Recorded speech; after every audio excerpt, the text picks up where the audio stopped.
Aktuální ekonomická situace není úplně jednoduchá a mnoho lidí by si na ty Vánoce mohlo půjčit a dostat se tak do dluhové pasti.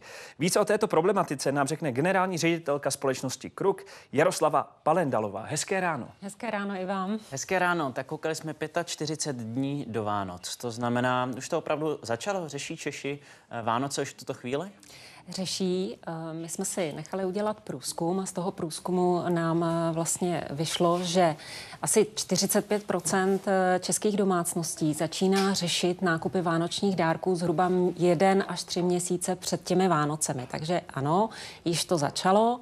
Těmi typickými zástupci, řekněme, téhle velké skupiny jsou především teda ženy, které asi zřejmě cítí tu zodpovědnost za tu domácnost a třeba i za ty dárky, takže si více všímají, řekněme, těch věcí, které chtějí pořídit jako dárky, tak si všímají slev různých akcí a samozřejmě největší skupinou bývají potom i ty maminky na mateřské dovolené a řekněme ty domácnosti, kde je více členů a ty dárky samozřejmě potom jsou jejich vícero a samozřejmě ta suma v konečném důsledku je ta vyšší. A je to výhodnější? Je výhodnější shánět ty dárky co nejdříve? Určitě. Určitě je dobré si udělat plán. Samozřejmě každý člověk je nastavený jinak, protože i třeba z toho průzkumu nám vyšlo, že zhruba 10% lidí ty vánoční dárky schání, řekněme těsně před Vánoci. To znamená, to může být těch posledních 1 až 2 týdny před Vánoci. My to teď i vidíme na grafice, co vám vyšlo z toho výzkumu. 1 až 3 měsíce před Vánoci 40 se na ně. 44%. A spoustu dalších údajů. Mohli bychom shrnout nějaké tipy pro to, jak ty Vánoce přežít, co se týká ekonomiky? Určitě a myslím si, že v letošním roce obzvláště je potřeba plánovat. Takže je dobré, když si člověk sedne, nebo když ta rodina si sedne, naplánuje si, jaké vánoční dárky by chtěli pořídit, ale vzhledem k těm narůstajícím cenám je potřeba si uvědomit, že Vánoce nejsou jenom o dárcích, ale jsou třeba i o návštěvách a samozřejmě i o, řekněme, tom vánočním večeru a jídlu, které se připravuje, takže je dobré si ten prosinec rozplánovat, říci si, tady je kupička peněz na dárky, tady je kupička peněz na jídlo a pití a tady je třeba kupička peněz na to, že navštívíme babičku, dědečka, sestřenici. Líbilo se mi, jak jste říkala, že to je o návštěvách. Takhle je vlastně taky ušetřit. Chodit na návštěvy během Vánoc a nikoho nezvat. Jíst ostatních členů rodiny. Tak samozřejmě i tohle je možnost.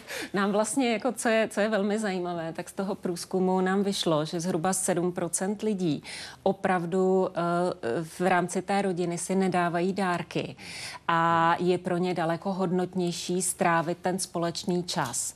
Takže to není kvůli financím, ale vlastně jako, že se nezaměřují tolik na ty dárky, jako na ten společný čas, který stráví. Ano, přesně tak. A bývá to typické právě u lidí třeba v důchodovém věku, kde většina těch lidí samozřejmě už je za celý ten život nějakým způsobem vybavená a ty dárky pro ně nejsou, ať ten dárek je sebehodnotnější, tak vlastně pro ně nemá takový význam, jako to, že stráví čas s dětmi, s vnoučaty.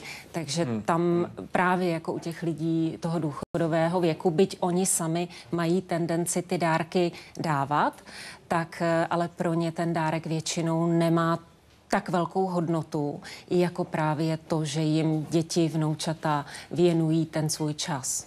Když se podíváme na to financování těch dárků, tak jsme koukali, že 93% lidí to řeší z úspor nebo z běžných příjmů.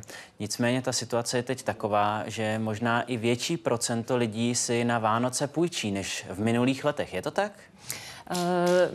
Nám to, řekněme, ten výzkum úplně neukázal. Ty výzkumy většinou zkoumají, řekněme, tu minulost nebo tu inklinaci, ale samozřejmě tak, jak se mění ekonomická situace jednotlivých domácností, tak samozřejmě ty domácnosti mohou, řekněme, inklinovat k tomu, že začnou třeba přemýšlet o tom, že by ty dárky pořídili na splátky. Ale já bych předtím asi varovala.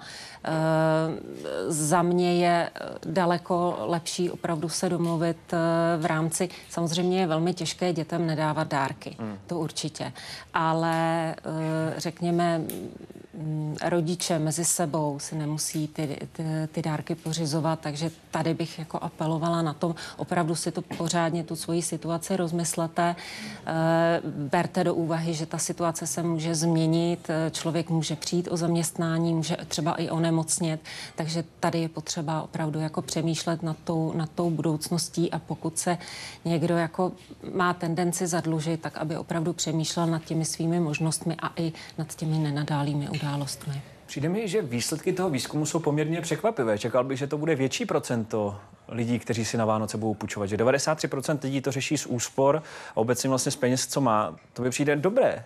Mně to přijde vynikající.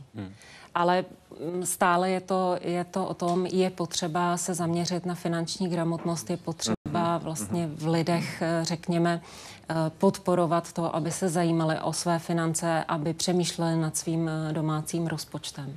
Pokud nás poslouchá někdo, kdo už teď ví, že si na ty Vánoce půjčí, jde mu něco doporučit? Na co si dát pozor? Ano, je potřeba samozřejmě studovat smlouvy, to je jedna z věcí, pak je potřeba samozřejmě udělat si domácí rozpočet, to znamená, jaké mám příjmy, jaké k tomu mám výdaje, jestli vlastně ta půjčka mě teda nedostane do daleko horších problémů, než v jakých jsem dneska.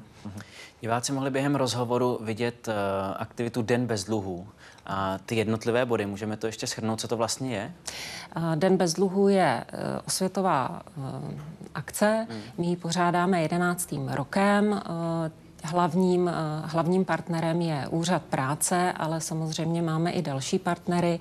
Projekt Kolik mám, Asociace občanských poraden, Centrum Rubikon a podobně, Charita České republiky například, ale další. A v rámci této akce široká veřejnost může využít buď to bezplatnou linku 800 700 880, kde jsou odborní poradci, kteří případně s nimi jejich situaci projdou a poradí, jak s tou situací nakládat. Pak existují webové stránky www.našedluhy.cz, kde existuje formulář, kde si mohou lidé požádat o výpis centrální evidence exekucí. To znamená, mohou zjistit, jestli aktuálně proti nim je vedena případně nějaká exekuce.